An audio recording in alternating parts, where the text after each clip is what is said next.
Super typhoon pa rin ang bagyong Pepito na tinatawid ng Luzon matapos ng ikalawang landfall kaninang 3:20 ng hapon sa Dipaculaw, Aurora.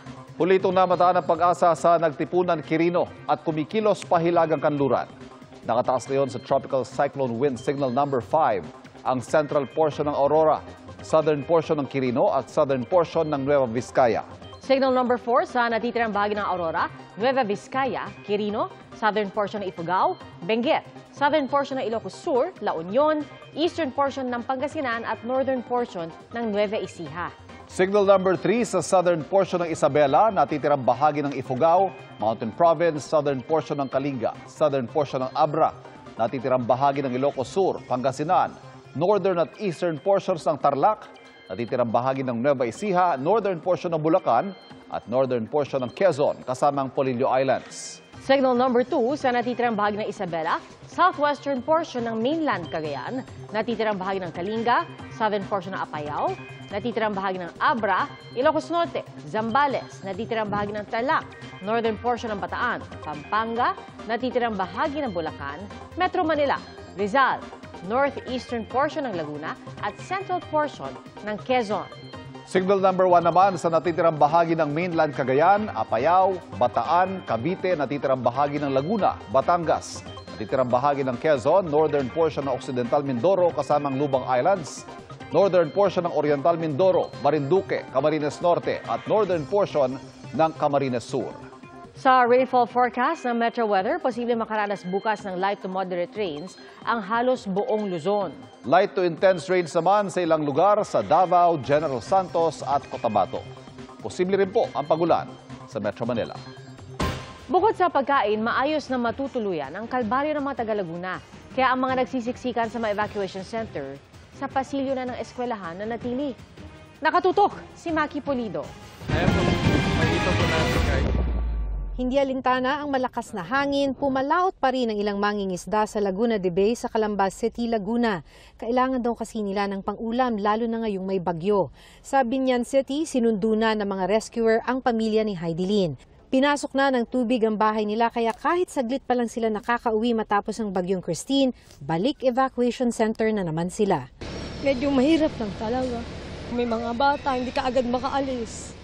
Mahigit 5,000 nakatira sa gilid ng Laguna Lake ang siksikan sa mga evacuation center. Pero ang evacuation center sa Barangay de la Paz maaaring bahain tulad ng nangyari noong bagyong Christine. Kaya ang ilan tulad ni Lola Benita sa mga pasilyo muna ng eskwelahan magpapalipas ng gabi. Pagka po walang bababa na po kami. Pinaakyat lang po kami ng polis kasi may dadating po raw na bagyo. Baka po tumaas ngayong gabi. Marami sa mga evacuee halos 1 buwan na sa evacuation center dahil hindi pa humuhupa ang tubig sa lugar nila. Tulad ni Lola Carmelita na dumiskarte na at dinala ang sari-sari store rito. Wala nang nabili doon sa akin kaya dito ko na rin dinala. Paubos na rin ang calamity fund ng syudad.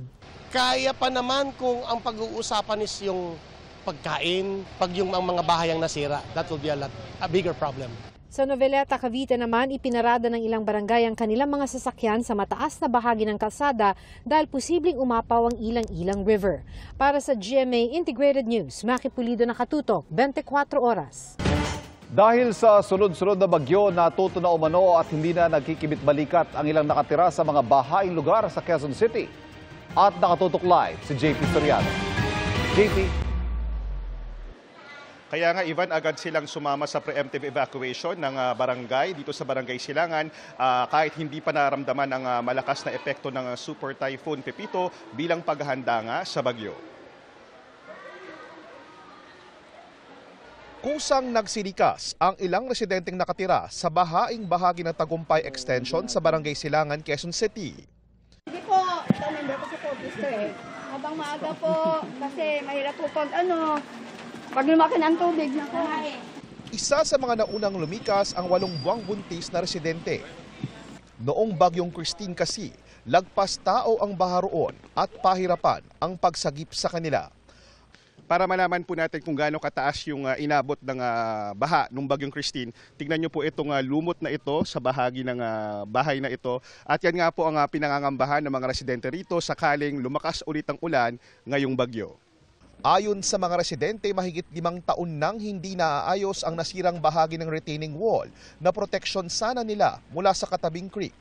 Nakita naman po ninyo sir na gumuguho na po yung lupa. Ang sabi po nila sir, aayusin daw po.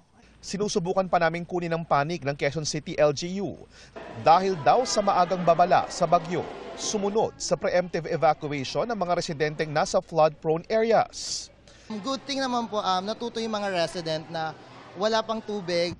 Sa Maynila, may mga kable ng kuryenteng gumigewang at may mga payong bumaligtad na. Kaya ang ilang residente nag-evacuate na rin. Malakas na hangin at malalaking alon ang naranasan sa Manila Bay sa Navotas. Ang mga mangingisda itinali na ang kanilang mga bangka. Nagsagawa na rin ng preemptive evacuation. Nakahanda na rin ang Marikina LGU. Ito muna ang latest, balik muna sa iyo, Ivan. Maraming salamat, JP Soriano. Binigyang pagkilala sa Asian Heroes 2024 ang ilang natatanging individual para sa kanilang ambag sa lipunan. 40 personalidad ang kinilala bilang modern-day heroes. Kabilang si Florencia Gozon Tariela para sa kanyang ambag sa larangan ng banking at community development. Ang kanyang anak na si Trisha Flor Tariela Valderrama ang tumanggap ng parangal. Sa kuhang ito ng CCTV sa bahagi ng Lanuza Avenue, corner Ortigas Avenue, Pasig City, makikita ang truck na biglang lumiko pa kanan at tumaob. Tumaob po yung truck and may mga nahagip na mga motor. So 3 yung motor. Siyam na yung accounted natin. All of them were brought to the hospital. 4 ang nasawi, kabilang ang 4 na taong gulang na bata. Wasak ang mga motorsiklo, maging ang mga helmet ng rider. Nagkalat ang nasa 1,000 sako ng bigas. Ang isang ito, pilit isinalba ang mga natapon na bigas. Pinagtsatsagaan niyo po, pwede pa po ba yan? Pwede pa po ito. Bibistahin lang po. Tatanggal na po yung dumi. Sa mahal po ng bigas sayang po. Nagdulot ng matinding traffic ang insidente, pero naayos naman bago mag-alas 10 ng umaga. Patuloy na iniimbestigahan ang insidente. Para sa GMA Integrated News, Marisol Abduraman, nakatuto 24 oras. Itinanghal na first Miss Universe Asia si Miss Universe Philippines 2024, Chelsea Manalo. Sa lahat ng mga kapuso, maraming salamat sa suporta at sa tiwalang ibinigay niyo sa akin. Proud din ang kanyang friends and family na nag-organize ng watch party sa kanyang hometown in Bulacan. Kinoronahan namang Miss Universe 2024 si Miss Denmark.